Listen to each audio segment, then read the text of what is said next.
just a few things about Devon, where I live in Surrey, and when I think of Devon in terms of beekeeping, I think of these four areas. There's the beekeeper suppliers, National Bee Supplies, which of course is in Oakhampton. Then there's queen breeding and Brother Adam, where he developed his buckfast queens. He lived there mainly at the beginning of the 20th century. And of course, as most of you probably know, he died in 1996. Then there's heather. Well, that's one thing, of course, that Devon's well known for the heather moors on Dartmoor and Exmoor.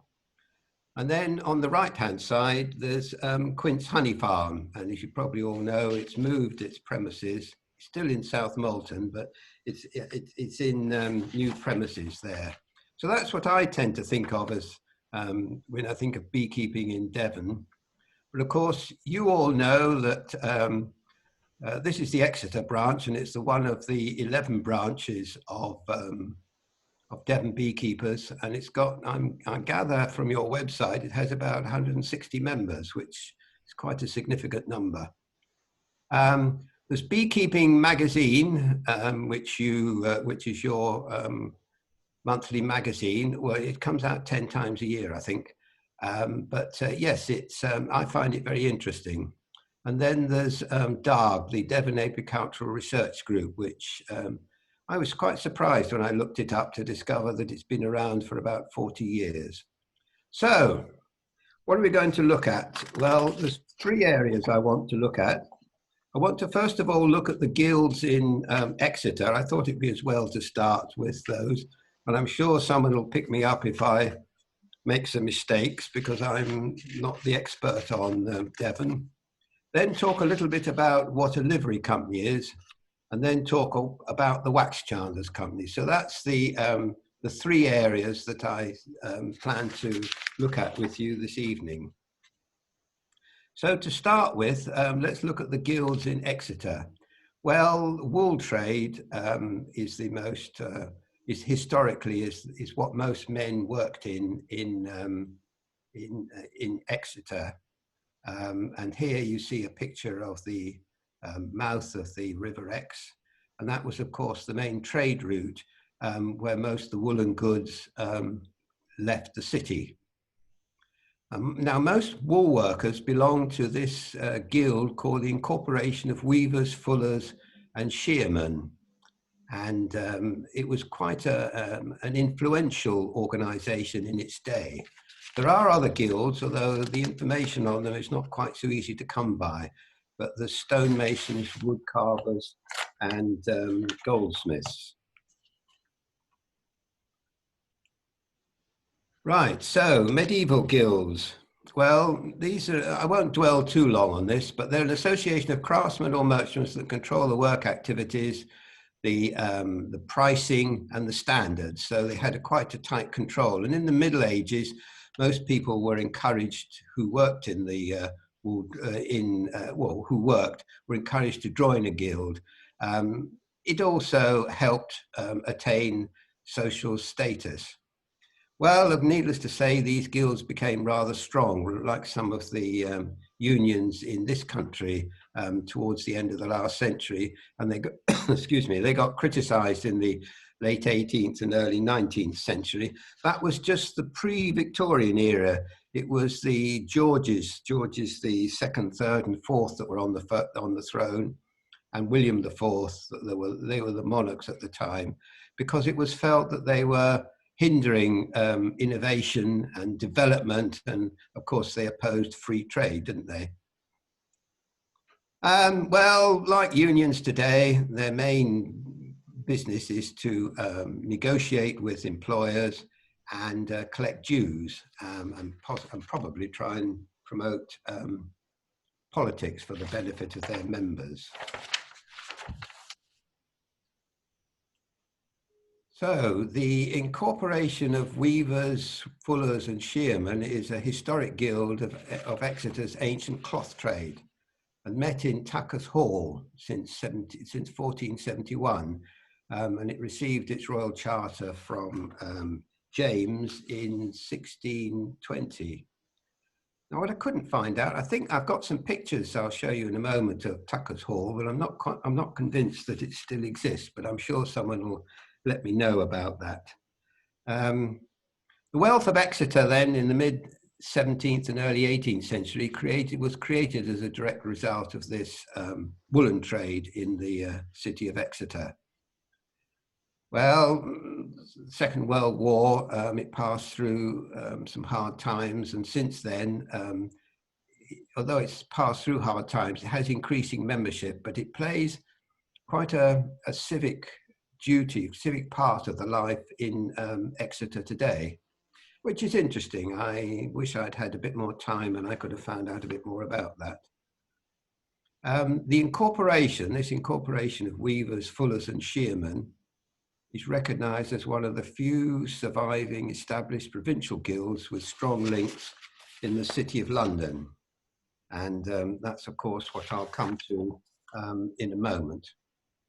Whoops-a-daisy, I think I've slipped on a slide. I'll just move back a slide if you just hang on a second. Yes, there we are.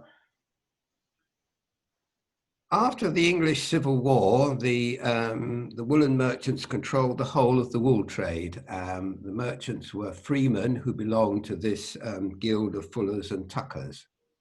And it originally met in premises in Bishop Blaise pub. But as I say, in 1741, they built this Tuckers Hall in Fore Street, which, as I've already mentioned, I hope is still there. They were a powerful elite in the city. And many of them, 24 members of the city chamber, which is equivalent to our city council today, were guild members. So they were able to look after themselves quite adequately. Yes, there we are. There's the picture of the Tuckers Hall in Fore Street. And on the right-hand side, you'll see the guild's coat of arms. That includes weavers, which I think are these items here on either side. These are the weavers. And then it's a weaver's shuttle. Yes, that's right. Then there's two burling irons, which straightens the wool. And the burling irons are, I think it's this item at the top. That's something I found a bit difficult to understand. Anyway, there's teasel frames, which is in the middle here. And they're for raising the nap of the cloth. I mean, they're still used today with rugs where they're handmade. And then there's a pair of tuckers shears, which is to cut the woolen cloth, which is at the bottom there. Other guilds in Exeter, well, there was the tailors, the stonemasons, wood carvers and goldsmiths, but little is known about the early history of these guilds. What I have been able to find out was that a lot of the stone that's used to build Exeter Cathedral came from the Jurassic caves that are in the borders of Devon and Dorset. I expect some of you may have well visited these caves. The people, needless to say, people from the same trades meant to offer support to one another, discuss issues of the day, and of course resolve disputes. We live by disputes, some people, but anyway, there we are. There's also the wood carvers, which you can see their logo in the middle here at the bottom. And they made a contribution to the work in Exeter Cathedral. So that's all I want to say about the guilds in Exeter. What I'm going to move on to now is, what's a livery company? Well, a livery was originally a form of dress. And it, as I've mentioned already, people wanted to increase their status. And so if you could get yourself to wear a livery, then of course you were a state above some of your compatriots. It evolved from London's medieval guilds to become corporations of their trade under royal charter that was granted by the sovereign. What do they do? Well, a bit like in Exeter, they regulated wages, industry standards, and labour conditions. Of course, like many organisations during the Middle Ages, They were affiliated to the Catholic Church, and that was, of course, before the Reformation. The Reformation, of course, as I'm sure a few of you will recall or be aware, occurred in the 16th century when Henry VIII wanted Pope Cedric to annul his marriage to Catherine of Aragon so that he could marry Anne Boleyn. And he felt he felt the matter should be up to the sovereign and not to the Pope. On the left there, you can see the Fishmongers' Hall in the City of London, which is the headquarters of the Worshipful Company of Fishmongers. Still there today. It was founded in 1272, and it's known as fourth precedence amongst the livery companies of the city.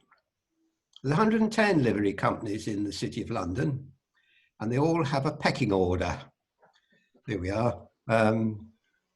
Some of these ancient traditions, the Wax Chandlers, as I'll tell you a little bit later on, it has a pecking is number 21. Anyway, the Fishmongers is fourth. So, move on. The London Guilds in England first appeared in London. The weavers and the bakers were the first guilds. And in the following century, all these other ones followed. Believe it or not, there are still guilds that are formed today.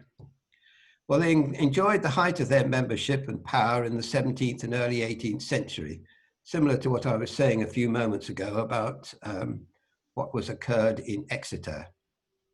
But of course, from then on, their influence fell away. And this was particularly due to the way that work was carried out. Trades declined in the face of competition from factory-based machine and manufacturing. And as I've just mentioned, the Fishmongers Company still regulates the selling of fish in Billingsgate Market, which I found quite amazing, but still, there you go. There's lots of these traditions in the City of London, if you bother to look into them, that have a very long history.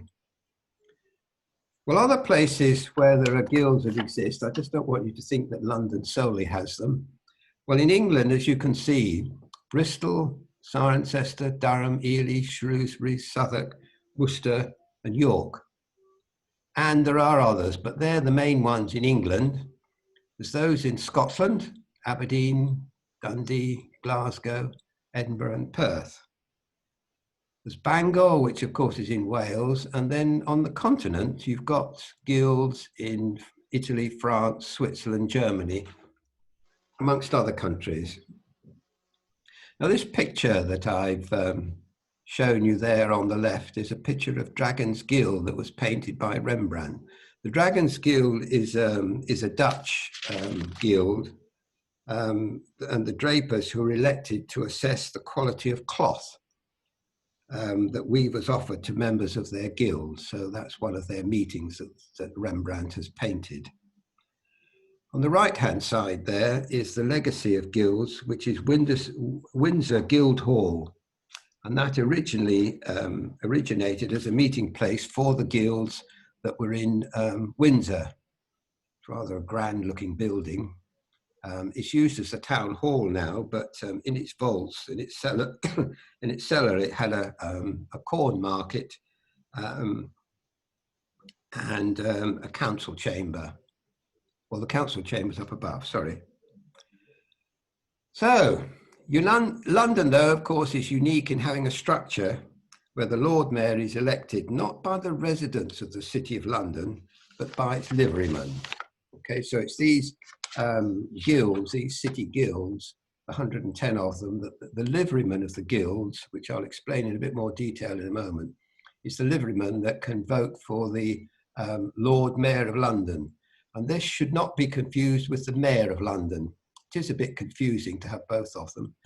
The Mayor of London, just in passing, was introduced in the year 2000 by the government at the time, whereas the Lord Mayor, as I shall mention, has been around for many, many years, since the 1200s. Okay. Right, so we move up to a bit something about today. I'm going to intersperse between today and formerly and how it got there. Well, livery companies still exist. Whoops-a-daisy, sorry. Slipped up there, there we go. Livery companies still exist, are still being formed today, and I've mentioned the Worshipful Company of Information Technologists. They were founded in 1987, the end of the last century, and they received their Royal Charter in 2010. Now, I won't go through the process of when you're founded to getting your charter. There's a number of stages that the prospective company has to pass through before it becomes a livery company. But of course, many livery companies today retain their links with original trade, craft, or profession. And that's, well, that's the master receiving the, their charter from one of the Queen's sons. Is it Edward? Yes, I think it's Prince Edward. Well, the term livery originated in the specific form of dress, as I've already mentioned, by retainers of a nobleman, and then by extension to special dress to denote the status of belonging to a trade. It was quite an important status symbol to belong to a trade and to be recognised that you belong to that trade. And as I've already indicated, they evolved from London's medieval guilds, becoming corporations under Royal Charter. They're not charities and they're not limited companies. It's important to appreciate the distinction. Well, needless to say, they were responsible for training their respective trades. As I mentioned, labour conditions, wage control, and standards. Early guilds grew out of parish fraternal organisations because the church had, as of course you can appreciate, the church had quite a strong influence on life during the early centuries in this country. And of course, large members of the same trade lived in close proximity and of course gathered in the same church. It's often hard to realise much about that when today, of course, we've got trains and cars and ships and aeroplanes, and our means of transport is so much easier. Mercer's company, they were grocers and they were one of the early livery companies. Well, like most organisations in the Middle Ages, as I've mentioned, the livery companies had close ties with the Catholic Church. They retained, most of these livery companies, when they originally had these contacts or ties with the church, they retained them. And nowadays, most members are free to follow any faith or none, but also most of the livery companies do still retain their connection to original connection to a church. Companies, early companies, established a guild or meeting hall. The trouble is, of course, that they faced destruction. Two main destructions were the Great Fire of 1666, and then again during World War II, the bombing of World War II. The Wax Chandlers that I'll mention in a few moments, as in fact its current building is the fifth one. It suffered destruction on a number of occasions. However, of the 110 livery companies, there are 39 that maintain their own, sometimes quite elaborate historic halls today. And you can see a picture of one on the right-hand side of this slide.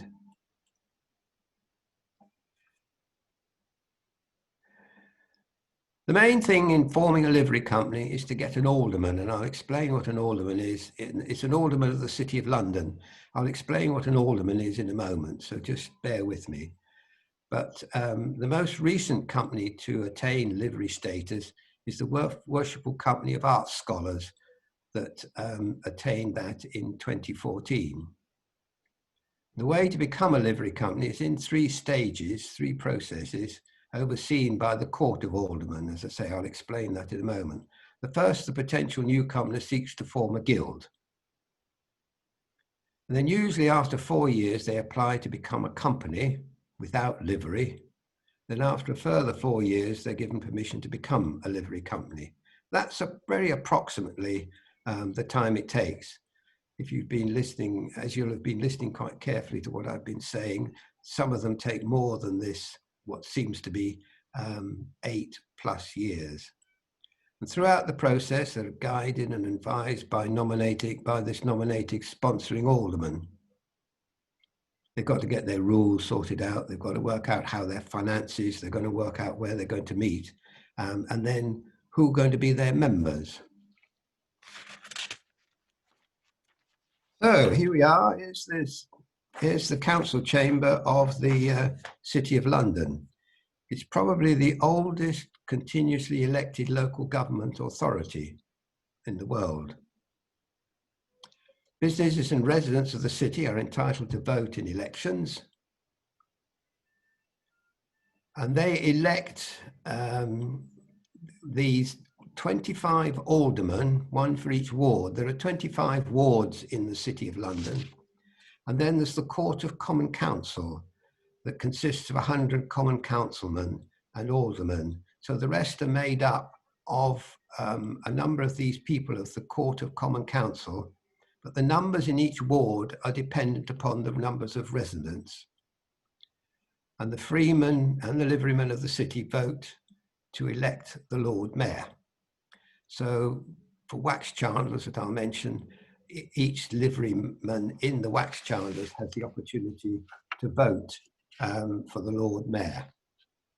Okay, I hope that all makes sense. Right.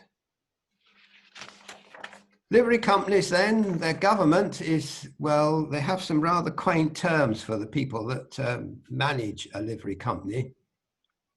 There's a master, and the master is always referred to as master, and it can be either a man or a woman. It doesn't have to be particularly a man, it can be both. And there's a number of wardens. They hold various titles, such as upper warden, middle warden, lower warden, renter wardens.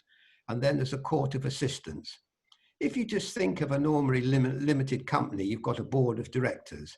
Well, the court of assistants are comparable to a board of directors in a limited company. And then you've got various people that hold positions in the livery company. There's a clerk to the company, which is invariably the most senior permanent member of staff, who, as chief executive officer, runs the day-to-day business of the livery company. Then, of course, there are the main in-house activities are organised by someone called the beadle, which effectively is the caretaker. Particularly those livery companies, these 39 livery companies that got their own halls, they need somebody to organise, well, the meetings that are held there, and then, of course, there's the maintenance and upkeep of the building, and it's the beadle that organises all that. Now, the membership of a livery company falls into two categories. You're a freeman and you're a liveryman. So, how to become a freeman of the City of London? It's through a livery company, as explained by the clerk of the company. That's the permanent officer that I mentioned on the last slide. Persons who have been on the City of London electoral roll for a minimum of 1 year. Freedom by nomination of 2 sponsors who will be common councilmen of the City of London. It's all a bit complicated, this, so don't worry too much about it. The main thing is the second item there, the persons who have been on the City of London electoral roll for 1 year. When you actually have completed your 1 year and you're ready to become a freeman of the City of London, having become a freeman of the livery company, you attend the Chamberlain's Court for an application visit. And you get a certain documents and you pay what's quaintly known as a fine.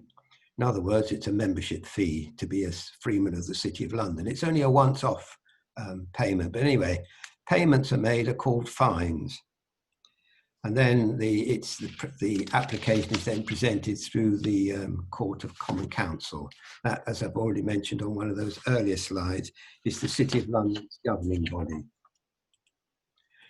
Well, now, here's if you want to become a freeman of a livery company, this is how you start.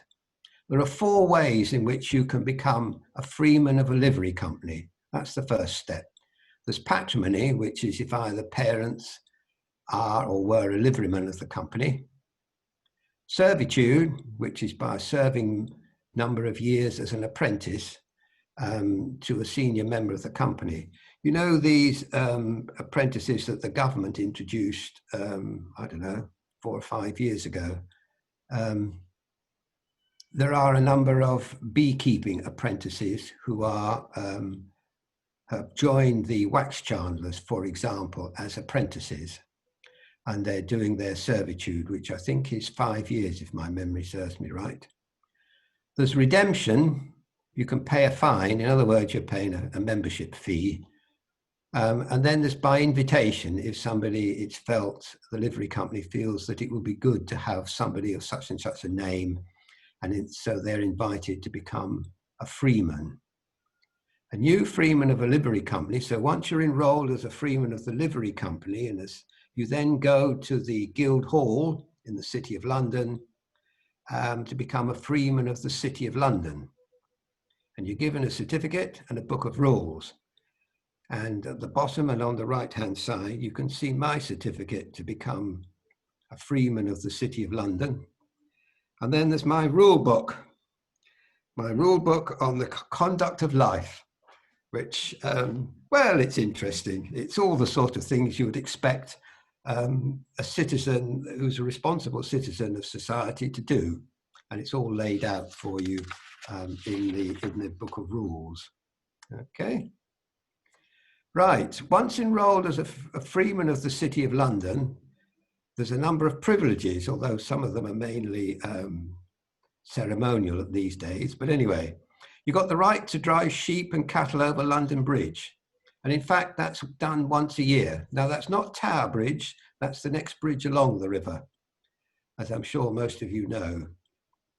As I say, that's done one Sunday. I think it's October or November time. Whether it's going to happen this year, of course, remains to be seen.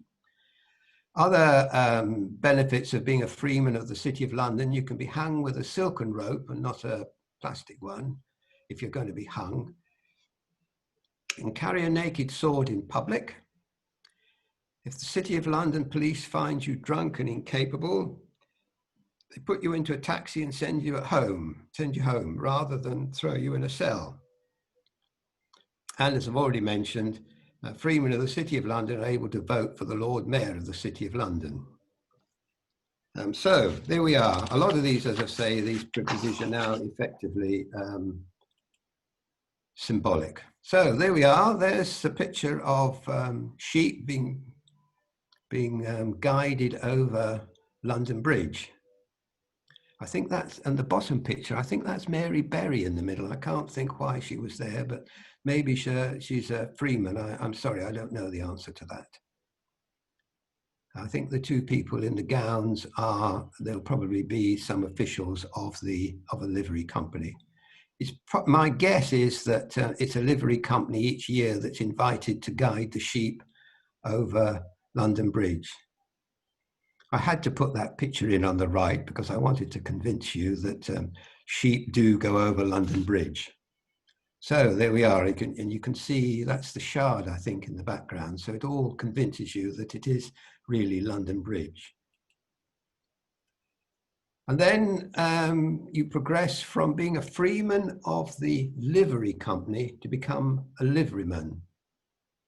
And freemen advance to become a liveryman after attaining the freeman of the City of London that I've just explained. Being a freeman of the livery company for a year and a day. And then, of course, there's the Court of Assistants, that's the governing body, their approval. And when a freeman becomes a liveryman, the candidate is said to be enclothed. And the chap you see in the middle of the picture on the right there has just been enclothed. He just had a gown put on him. It's the master, and as I mentioned, the master is the person who leads the company. They do it for a year, and that's the master in that year, Peter Tompkins, shaking the new liveryman's hand. The chap on the other side is the upper warden, which I think is Arthur Davey. You pay another fine. I'll tell you what happens to all these fines in a moment. And thereafter, liverymen wear the company tie at formal functions, and women wear a scarf or a brooch. You are expected to wear the tie of the livery company when you go to livery company meetings. So liverymen are expected to advance to become, freemen are expected to become liverymen after a vote of the court of the company. And the liveryman is a full member of their respective company. And only liverymen, as I've already mentioned, can vote in the annual election of the Lord Mayor of London and other various offices. Candlemas, for example, Wax Chandlers takes candles to St. Paul's Cathedral. Right, livery halls, as I've mentioned, there's some rather grand halls. The Goldsmiths Hall, where they've got about, 1,600 members. They have a nice grand hall that you can see there on those images. But as I've already said, there's 39 out of the 110 livery companies that own their own premises in the City of London. Some companies are very wealthy, and some of them are not so wealthy. The Wax Chandlers happens not to be one of the more wealthy ones, but it has enough money to deal with all its duties and what it's expected to do. Besides the goldsmiths, Merchant Tailors is another fairly wealthy company. The complete oldest hall is the Worshipful Society of the Apothecaries. That's people that deal with medicine and drugs, dating from 1672. As already mentioned, it's the older livery companies that have their own hall. Right, well, that's the end of part 2. Now we have a look at the Worshipful Company of Wax Chandlers. Well, as I already said, like other livery companies, it's not a company regulated by the Companies Act, or is it a charity, although much of what it does today is charitable activity. It's not a closed society. Anybody can join, providing they meet one of those 4 criteria that I mentioned earlier on. Like many ancient institutions in both Exeter and London, it has always been a cross between public good and private needs. That's today, is the way that it's organised. And the company is affiliated to them as a member of the European Wax Federation. I mentioned that livery companies have an association with the church, and the Wax Chandlers has an association with an Anglican church, which is the Church of St. Vitus, Aelis Foster, which is it's in Foster Lane, which is just round the corner from where the Wax Chandlers have their hall. Right. So just a little bit about the development of Wax Chandlers. Whoops-a-daisy, I've gone too far there. Let's go back. There we are. The rise of Wax Chandlers corresponded with the increasingly elaborate religious ceremonies of the late 14th and 15th century. I think Basil mentioned about the enormous use of of wax that was used during funerals to help the person who just died through purgatory. You've got to remember, of course, that before gas and electricity, candles and wax were the most important ways of providing any light. And also, as I say, in funerals, proper and seemly funerals called for enormous tapers, and churches and altars were lit all every day and ornamented with numerous wax images. The more wealthy a person was, the more money that they would spend on wax candles, particularly beeswax candles. And the original business of a wax chandler included different forms of lighting, such as torches and tapers. embalming and preparations for funerals, wax images and mold making. And then, of course, there was wax for document seals and wax writing tablets. And of course, the Wax Chandlers were also a minor medical guild in olden days. They're no longer connected with that today. They were often involved in the activities of other livery companies, such as the apothecaries, grocers, salters, tallow chandlers, and of course, barber surgeons. Tallow chandlers, of course, is animal fat, and of course, today we're quite closely linked with the tallow chandlers. Barber surgeons, well, of course, that was hairdressers or men's hairdressers that eventually morphed into the surgeons. The link with these trades, as I've tried to indicate, was the bee, since beeswax was regarded as a spice in the Middle Ages, and honey was used extensively in the preparation of apothecary and confectionery. I'll mention a little bit more about the confectionery part a little bit later on. So, what about the origins of the Wax Chandlers? Where do we come from? Well, in 1371, believe it or not, the company gained ordinances that gave it control over the trade of wax chandlers in the City of London. Today we're governed by a royal charter, which was granted in 1484. And it was the only livery company to have gained a charter under King Richard III. He did issue other charters, but his was the only one that was given to a livery company. As I've mentioned, of course, wax candles were needed for lighting.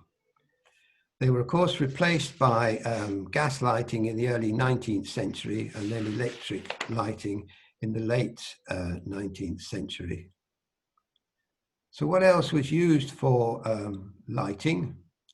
I've already just mentioned there's tallow wax or animal wax used by Egyptians to make candles for over 2,000 years. Excuse me. There's oil, which is whale or vegetable oil, was also used in lamps from Paleolithic, excuse me, from Paleolithic times. And traditionally, a candle manufacturer was known as a chandler, so that's where the name Chandlers comes from. Well, the business of a wax chandler was the preparation, making and sale of beeswax and beeswax products. Wax chandlery included torches, images, wax for seals, and medical uses and candles. Before the Reformation, acts of devotion, as I've already mentioned, to speed souls through purgatory required vast quantities of beeswax for candles, tapers, and images. And of course, then the medieval trade, as I've mentioned, relied on wax seals to attest contracts and the like. And wax-coated writing tablets were the smartphones of the time. Those images you can see on the left-hand side were actually ones I took at one of the, I think it was last year's National Honey Shows, either last year or the year before.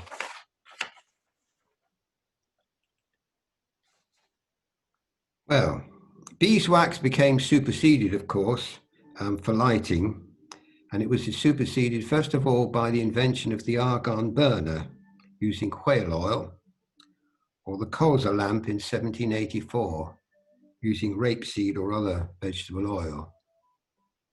The argon lamp was introduced to Thomas Jefferson in Paris in 1784, and according to him, gave off a light equal to 6 to 8 or 8 candles. And if you can imagine the difference between those two lights, I mean, it must have been phenomenal, the difference in the amount of lighting that became available. And they provided the first smoke-free competitor to beeswax. That's always the thing about beeswax. It burns, but if it's been properly cleaned, it burns without smoke. So, business links. Well, the Wax Chandlers company has its links with the modern beeswax industry, and it continues to promote the excellence and integrity in the trade. It maintains its association with beeswax through its support of beekeeping, particularly with regard to good husbandry and research. The company sponsors a number of beekeeping organisations. That's where some of the money goes that is collected on those fines that I mentioned, but there's a little bit more about that in just a moment. The company promotes a healthy environment and seeks to encourage and promote sustainability and good governance in the city. It's a founding member of an organisation called the London Clean Tech Cluster, a platform that supports and promotes new clean technology businesses in the Greater London area. Beeswax today. Well, here we are. Main uses are in beekeeping, in cosmetics, candles, and candles in churches. Always, if you want to have the purest wax candles, beeswax is the substance that's used to make them. Other uses include pharmaceuticals, food, for example, toffee papers. I don't know if they still are, but toffee papers used to be coated with beeswax because it was a good releasing agent, because toffees being so sticky would stick to the paper if they didn't have a decent releasing agent. And then, of course, there's industrial coatings. And I've got some images there on the right-hand side of the uses of beeswax today. So the Wax Chandlers company was founded, as I've mentioned, founded before 1330, received its first royal charter in 1484 from Richard III. Its position in the order of precedence of livery companies is 20th of 110. It's got its hall, and this is the sixth hall rather. Hall is in Gresham Street in London, and it's on a site that it's owned since 1501. The current hall is its sixth design of 1954, having lost all previous versions to the Great Fire, World War II, town planning, and more recently, general disrepair. It has one of the smallest memberships of a livery company, about 145. And here we are. There's a picture of the hall, the main hall of the livery company that's been set out for dinner. All the silverware is on display, and there's also some silverware in the cabinets that you see at the rear of the picture. It gets quite crowded. The hall can take somewhere, I think it's around about 80 people for dinner. And that's one of the layouts that are used. Each year we entertain the Lord Mayor of London. This is the Lord Mayor. This was in 2016. And this was Charles Bowman, who was the mayor, and this was his wife. That was, this is the master in that year, different from the one that you saw earlier on. And that's the renter warden. And then this is Sophie, Duchess of Sussex, who came for this dinner. That's the upper warden, and that's the master's wife. And then these two gentlemen on the right-hand side, wait a minute, I've got it round the wrong way. This was the aldermanic sheriff. I'm sorry about that. That's the aldermanic sheriff, and this is the Lord Mayor on the right-hand side. My apologies. Lord Mount Evans. There are two aldermanic sheriffs, but I won't go into a lot of detail because it's quite complicated. But as I say, every year the Wax Chandlers invites the Lord Mayor of London to come and have dinner. As you will recall, the Lord Mayor's ceremony is held in a Saturday. I think it's the second Saturday in November. And you know the procession goes through the City of London, although it's not going to go there this year. It's all going to be held in the area outside the Guild Hall amongst invited guests, which is a great shame, but here we are with this wretched coronavirus disease. We've got to accept that. There's a coat of arms of the Wax Chandlers. The blue azure, which you see at the background here, behind a chevron argent with 3 rose gules, which you can see here. That's them. It's a symbol of the English Tudor dynasty. There's 3 mortars, 1, 2, 3, and represent those in funerals and rites in remembrance for the of the dead. And it's a major source of business to pre-Reformation wax chandling. The maiden up at the top here, can't see, yeah, there we are. The maiden at the top there is making a garland of flowers. As blue, gold, silver and red are colours associated with the Virgin Mary, this probably represents the Virgin Mary, although we're not quite sure. The unicorns, which you see here, 1, 2, they're symbols of purity. And the company's motto, Truth and Light, was granted in 1634. And the acquisition of this coat of arms by a livery company signified a social status similar to the coat of arms or a badge of a gentleman. Now, the Wax Chandlers, in fact, have had 5 Lord Mayors of London since the 18th century. 2 of the most recent ones are Alderman Dame Fiona Woolf, and she's still alive and is a member of, and is a liveryman of the Wax Chandlers. She's a former president of the Law Society of England and Wales.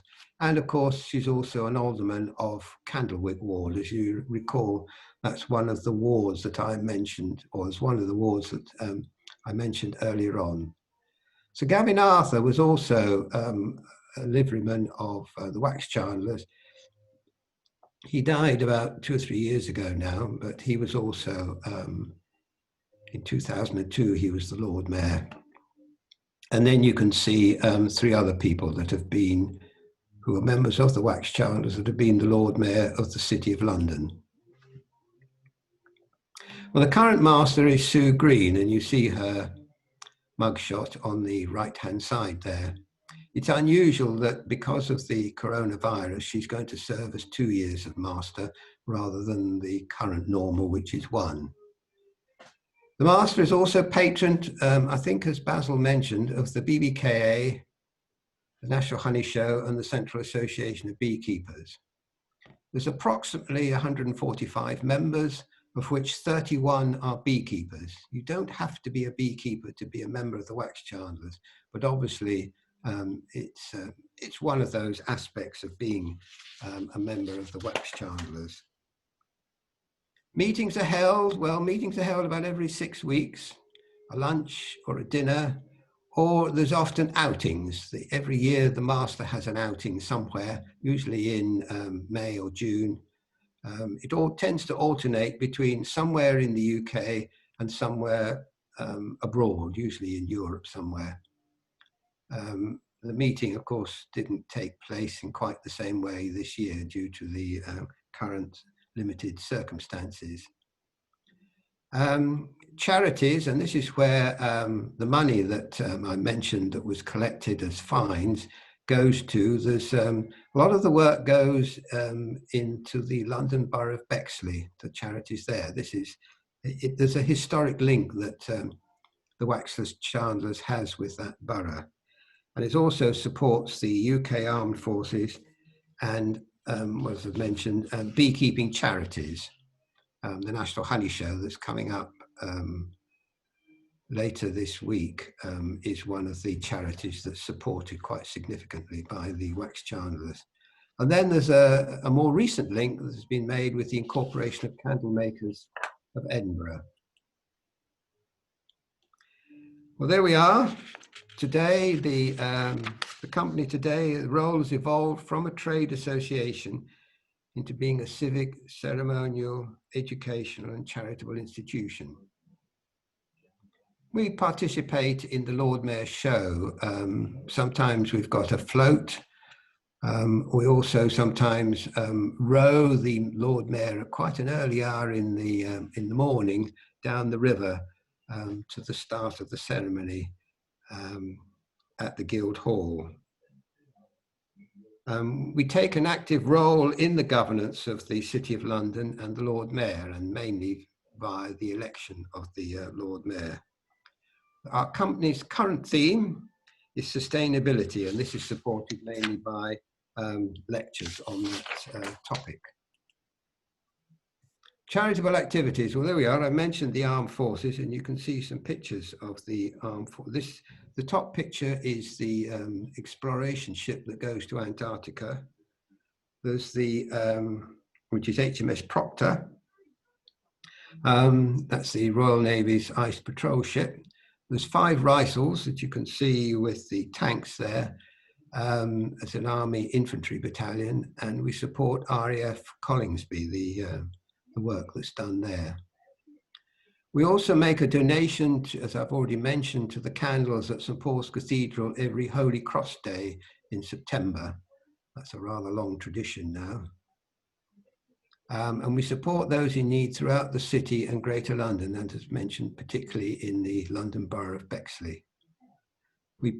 And we give patronage to the National Honey Show, the BBK, and the Central Association of Beekeepers. So there we are, we're near the end now. What can you do for the Wax Chandlers company? Well, become a Wax Chandler by joining the company. That would be the most wonderful thing you could possibly do. There is a member, believe it or not, who lives in East Prawle, which, well, I'm sure you probably, most of you know better than I do, is between Plymouth and Dartmouth. It's on the coast. And he comes occasionally to attend Wax Chandlers meetings. You can encourage your beekeeping association to make a donation towards the charitable works of the Wax Chandlers. But also you can, if you're in London, in normal circumstances, you can join a day tour of Livery Company halls. Of these 39 halls, there are tours that are organised. And of course, you can attend a Wax Chandlers open day to see its hall and its artifacts in Gresham Street. Whoops-a-daisy. Right, so there we are. That's it. And there's the crest of the Wax Chandlers that's above the front door. So that's it. Now, how do I stop sharing this? End show, there we are. I think I now stop sharing. Right.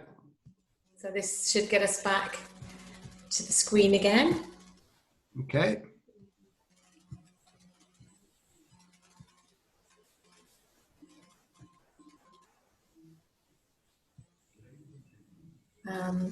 Maybe not. Screen share.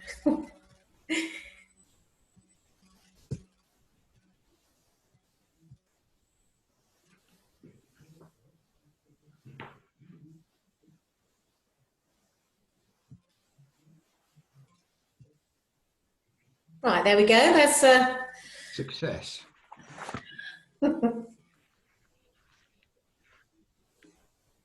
Right. If everyone can unmute themselves, please. If you want to talk. I haven't got any typed in questions yet. Did anybody want me to ask a question, or do you want to ask directly? If you go down onto your microphone icon and just click on it, you should be unmuted. Kathy? Yes. I typed a comment. I don't know whether it's come through. No. There was quite a lot of early conversation about the incorporation of Weavers, Fullers and Sherman of the City of Exeter, and Andrew was wondering whether it still existed. Well, yes, it most definitely does, and its current master is actually attending this Zoom talk, namely Ian Gardner, whose name I've spelt wrong in the little note. we've had Tucker's Hall. I'm a liveryman, so a mere peon, but Andrew is the boss, and we've had our own hall since 1471, even though we didn't get our royal charter until 400 years ago this year. Don't be boring about it. And you know, at the moment I can't see everyone's screen, but I'm sure Ian has got a great deal more that he could tell us about it. Okay, well, thank you for that. That's most interesting. I should have Ian, are you contacted there? you. I'm here. Would you like me just to say a few words? Yes, what's your livery? I'm in grey today. I should mention that the master of the Wax Chandlers is with us, Sue Green. So she, yeah, there she is, she's waving. Well, she probably won't remember, but I met her last year at the founders' dinner. Anyway, hi Sue. Yeah, I like Sue have been held over for a second year for bad behaviour. And so I'm getting a bit long in the tooth as far as this job is concerned, but this dreadful disease has messed up all our activities as well. Just a few tiny little tips. Tucker's Hall is the most beautiful building in Exeter. It's open to the public on 2 mornings a week, Thursdays and Saturdays. It is absolutely fabulous. Do yourselves a favour and go and visit it sometime. It's amazing. It's 195 years older than the Great Fire of London. So, you know, we've got something which we can actually, what we don't do on size and grandeur, we make up on age. That's interesting. Thank you for that. I am occasionally in Exeter. So when this business is all over with this wretched disease, I'll perhaps take the opportunity to visit. You stay a Thursday and Saturday mornings. Yes, but for somebody as important as you, Andrew, you just need to make a private visit. I'll take anybody around on All any, right, thank you. and that means all the members as well, if ever they want to have a visit. Yeah, that'd be lovely. Be more than happy to arrange one. Yes, if we all get drunk, you can put in a taxi. Yeah, that's right. Well, 6 at a time at the moment, I'm afraid, but it was built as a chapel of the Assumption of the Blessed Virgin Mary in 1471, and it was the gift of a couple to the fraternity of clothmakers, together with 4 acres inside the city wall. There's only 93 acres inside the city wall, so it's a fifth of the area of the city was actually given, you know, as a gift. So it was a fairly major business even back then. It led to the Royal Charter, which we celebrated 400 years this August, led to fabulous wealth and growth. It gave people the freedom to trade openly without, and to get the council off our backs, who were forever taxing us out of existence, and allowing poor quality work to get through. So it's so much so that the first bank built outside London to actually handle the money is still standing in Cathedral Yard, although it's lost its roof in the Great Fire of 2 years ago when the Clarence burnt down. The reason it's still standing is because it was built as a bank. Oh. That's very amazing, isn't it? And the other thing that I'd like to say, which you probably don't take for granted, is that rather like the banks, the merchants became terribly wealthy and they ended up by owning their own ships. The problem is that a cargo of cloth was worth an absolute fortune. And so if a pirate decided to pinch your cargo, you lost a fortune. And so to get over this problem, they assembled the fleet of small craft in the ex-estuary, and they went in convoy up the English Channel to protect themselves, forming a navy called the Merchant Navy. And that was from That's Exeter history. We have had Prince Edward there to dinner. We support HMS Defender, and we also support, as we always ever have done, the mayor in formal procession, walking immediately behind him and in front of the council because of our economic importance to the city. End of story.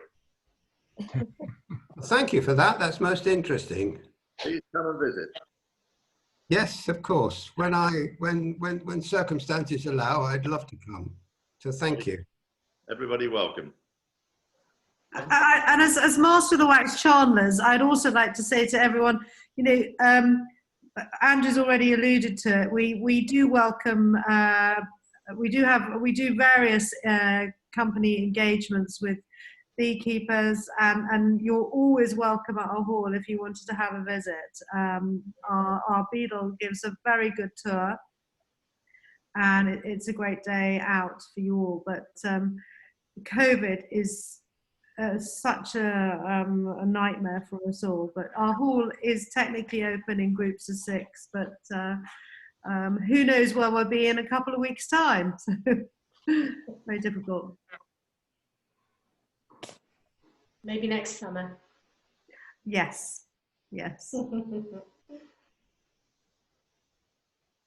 Yes, well, I, as Ian alluded, I'm very like him. I was very honoured to be asked to continue for a 2nd year. So, but it is a long stint. Under difficult circumstances. Very, very. And everyone's desperate to meet up like you are as beekeepers. Are you having groups other than, are you having get-togethers other than Zooms, or you're very... We're doing stuff for the beginners, and we're doing some mentoring, because you can keep away from each other. But the beginners had their classes, and then it was stopped dead, and some of them had bees, and they hadn't finished their classes. So we did some distance beekeeping at the Exeter Apiary, and we meet up and look after the bees, but we sort of stagger our times. So we get little groups of us, and then some will go off and some will arrive, and we have a couple of people doing the beehives. So we do that, but none of our big meetings, which is a shame. And will you be attending the National Honey Show, do you think? Yeah, a lot of people are. The Virtual Honey Show. Liz, I don't know, are you still here, Liz? I can't see your picture. Yeah, I'm still here. Yeah, you did a virtual one, didn't you, for the Devon County Show? Yes, instead of Devon County Show, we did a virtual Devon Honey Show. It was quite good, actually. Well supported. Yeah, lots of entries and stuff. Yeah. It's I'm sadly not a beekeeper. I'm a farmer, and we have bees on our land, but I just don't have the time to keep bees. But I just find it amazing how popular beekeeping is, not just in this country but all over the world. And I've learned so much this year about the incredible community. It's amazing, and I will be a beekeeper one day. I know I will, but just at the moment I'm busy doing this and running a farm. So, but one day I'll retire and keep bees in my wildflower meadow and really enjoy it. I know what you mean. I've taken over from 2 bee farmers, taken their bees off their hands because they just don't have time to look after them. They've said, help, I've got these beehives and I can't get into them. So how many hives do you look after? Well, me? Yes. Well, we've got the Exeter Apiary. So we've got about 15 hives, 20 hives down there now.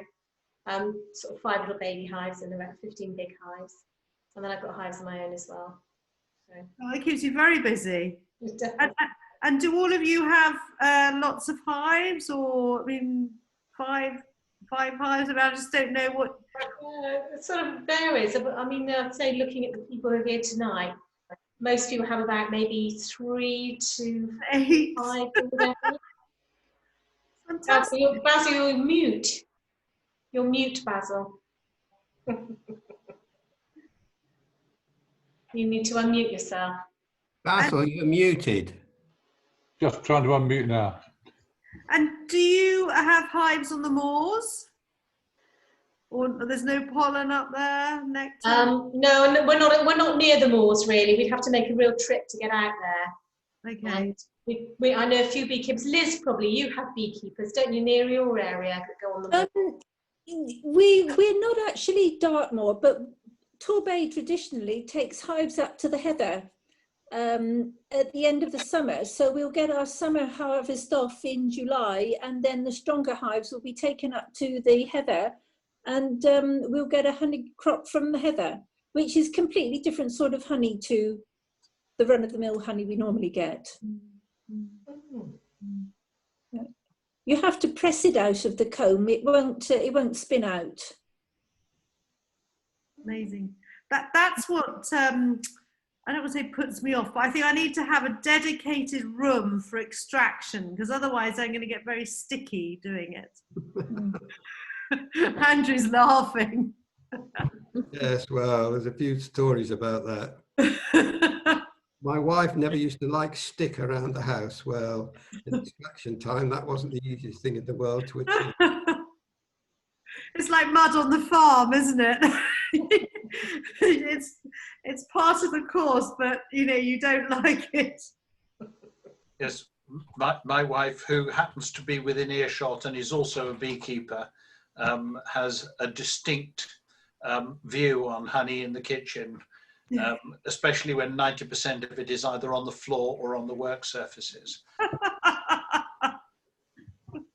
Yes, I know. I can imagine that. I think you need a separate room. You have to, go to the back of the garage or something. I don't know how you finesse it, but no, you can't extract honey in the garage because it's covered by the food hygiene regulations. All right. Okay, sorry. Sorry, it's got to be the kitchen. You've got to have proper hygienic facilities. Yeah, I can understand that. I just go through all of that with our meat, trying to get our meat out into the community, but environmental health, yes. And your room must be bee-proof. Oh right, where's that? Because if you've got any gaps in the doors or windows, you will be besieged by bees coming to claim their honey back. Amazing, it is amazing. Well, I had a sunflower which had 4 different, well, not obviously honeybees, but 4 different types of bees on it this summer, on the one flower. It was incredible. So it was a real delight to see that. But yes, so the Wax Chandlers have also been doing a little bit of work on pollination and encouraging pollinators. So Andrew talked about sustainability, but my upper warden, another new term for you all, who is all being well due to be master next year. He's a beekeeper. Is very keen to improve the pollinating environment in the City of London. So we've been working very hard to, with the gardeners, Worshipful Company of Gardeners, and actually the Bumblebee Conservation Trust have been very interested in this as well.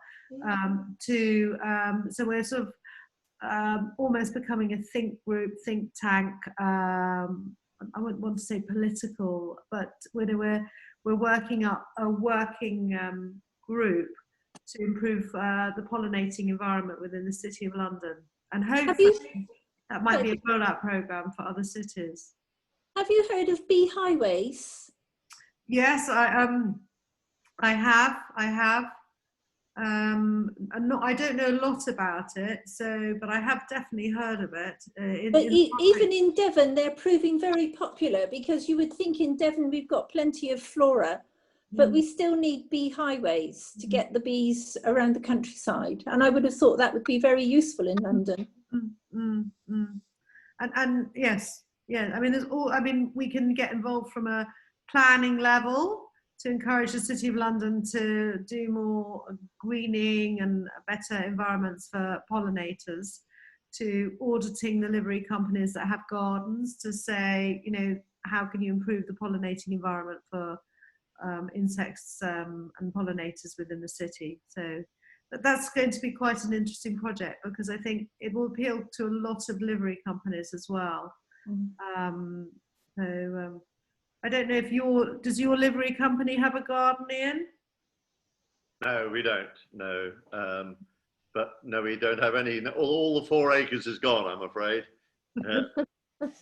However, there's one small thing I'd like to finish, which is topical, particularly to us, that our Avery site at the moment is in the village that I live in, and it's on a lane called Honey Lane, and the main apiary for the village, in fact, was at Greendale Barton, which was on the next door to the field that our bees are kept on, and it was extremely important to the Exeter diocese, or particularly because they owned the area. The Exeter owned the bit of countryside that we live in, and it was important for them to have the bees in order to reduce the wax so that they had their own candles.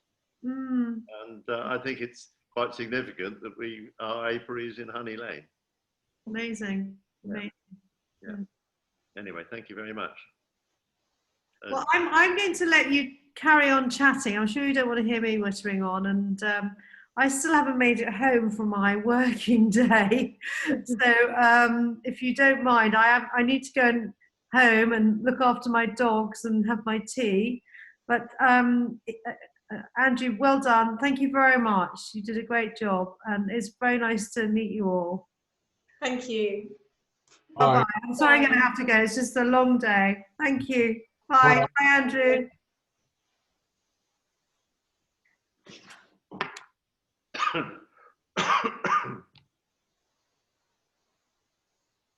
Well, I think if there's no more questions, do we want to close it down now, everyone? Yep. Yep, lovely. Well, like I say, I will record this and put it on YouTube, and I'll send out the link to everybody. And to you, Andrew. Can you include me on the link, please? I will. Yeah, I will. Thank you. And the Thank you, BBKA have asked for links as well. Would you be okay with it going to the BBKA? Yes, yes. Yeah. Okay, lovely. Thanks. Great. Thank you, Andrew, and thank you everyone for attending. Thank you, Bye. Basil. Bye. Thank you. Bye. Thank you very much. Thank you. Bye-bye. Bye. Bye.